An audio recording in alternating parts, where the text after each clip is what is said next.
Synthesizers, neon signs, shopping malls, bicycles, and an unlikely tight-knit group of gangly nerdy kids, all playing Dungeons & Dragons. As of late December 2025, Stranger Things has had 1.2 billion total views across 5 seasons, establishing it as the most watched TV series in Netflix history.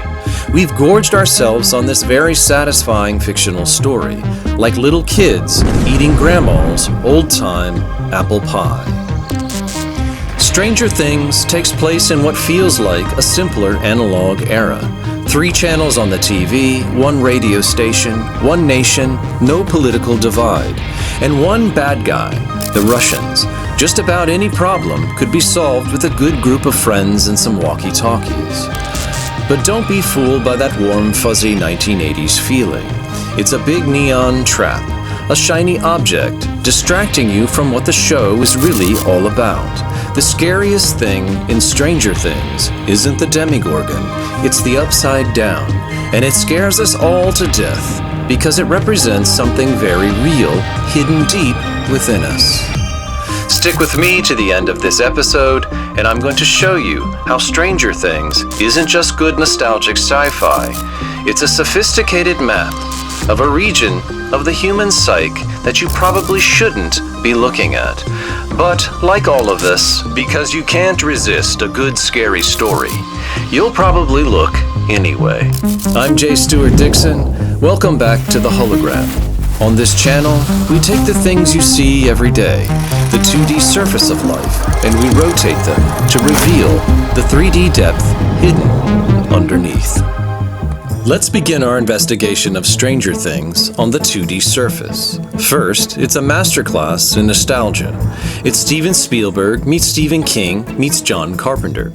You have the plucky outcasts, the kids who are the only ones who see the truth. You have the broken superhero, Eleven, who escapes from a Cold War government program. You have evil scientists in a secret bunker trying to weaponize things they don't understand. And of course, you have monsters. Lots of them. On the 2D surface, the show is about shooting these monsters. But then we have the Upside Down, and this is the 3D part you probably shouldn't look at. To truly understand the Upside Down, we need to notice 2 things that happen when the main characters visit this strange realm.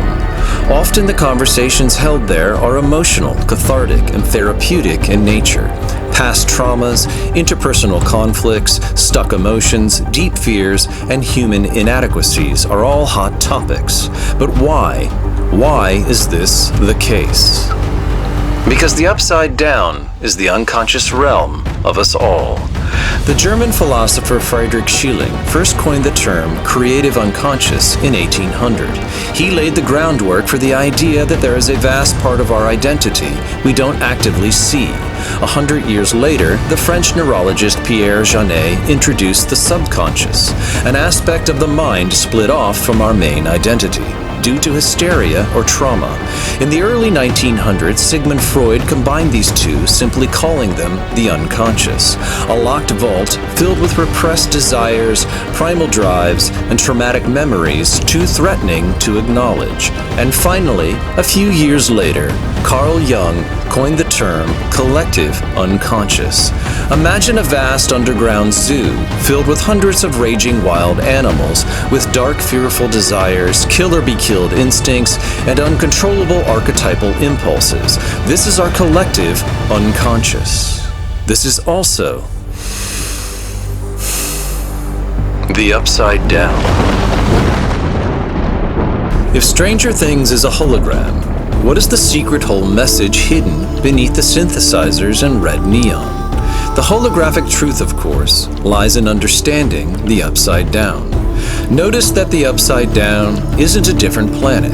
It's an exact mirror image of Hawkins, Indiana. Identical in structure, but decayed, cold, toxic, and dark. The Upside Down is the collective unconscious of Hawkins. It's where all the town's repressed secrets, traumas, fears, and hatreds go to fester. The gate 11 opens isn't a physical door. It's a psychic doorway. It's an entrance into the upside-down world of the unconscious. If we look at the show's ultimate villain, Vecna, he isn't all monster. He's a human who was taken over by fear, weakness, and hatred. More important than physically capturing his victims, he psychically torments them with their own wounds, traumas, and fears. The monsters in Stranger Things don't feed off your body. They feed off your repressed, unresolved, psychological, and emotional issues. The title Stranger Things, of course, isn't referring to Demogorgons. It's referring to the strangest thing of all, a vast hidden underground realm dictating our reality. The holographic whole message of Stranger Things is heal the collective unconscious. It's an overdue and insightful warning to a society that has long avoided looking inward to solve its own outward dysfunction. 11, of course, fights this dysfunction by doing one thing. She gathers her courage and goes deep within her own unconscious.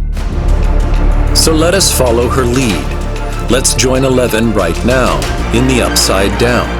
Why? Because it's time for you and I to kick some Demogorgon ass.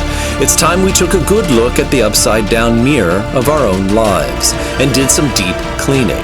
It's time to grow up and face our inner Vecna, our inner trauma, depression, anxiety, and fear. It's time for us to pierce the veil and courageously leap into the collective unconscious.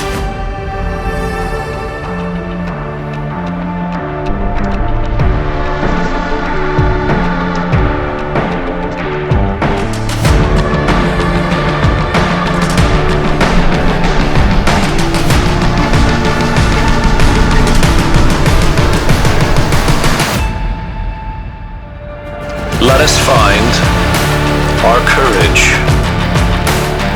Let us find our strength. Let us find our wisdom. Let us find our truth. Let us find our darkness. Let us find our pain. Let us find our fear. Let us find Stranger Things. If you've enjoyed this trip to the Upside Down, hit that like and subscribe button. If you want a structured, safe way to confront and tame your own unconscious Demogorgons, check out the Know Thyself course, Hologram Edition, below. Thanks for joining me today. I'm Stewart Dixon, coming to you from inside and outside the hologram.